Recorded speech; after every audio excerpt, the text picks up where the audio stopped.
o ran dy gol di, be oedd yn mynd trwy dy feddwl di, achos mae'n edrych yn gol wych y ffordd ti'n sgorio. Ie, fi'n gweld y goalkeeper yn mynd ar draws y bocs yn eitha gyflym, felly rwy fi'n cymryd touch a wedyn, rwy fi'n just yn falch i gweld y bêl mynd mewn. Y cefnogwyr y tro cyntaf, ys y gêm oedd i Carchen Azerbaijan, fod ni wedi cael cefnogaeth go iawn. Oedden nhw'n wych yn doedden yn Prague. Ie, roedd yn arbennig i cael y wal goch yn ôl i chwarae o flaen nhw gyda y perfformiad roedd ni'n dangos. A roedd jyst yn gwych i fod o flaen nhw.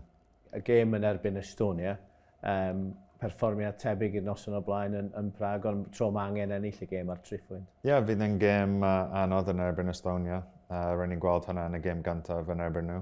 Felly, os ni'n chwarae y ffordd rwy'n ni yn ddoi, fi'n meddwl ni'n gallu dod i ffwrdd o hwnna gyda 3 points. Gobeithio. Diolch, Aaron. Diolch.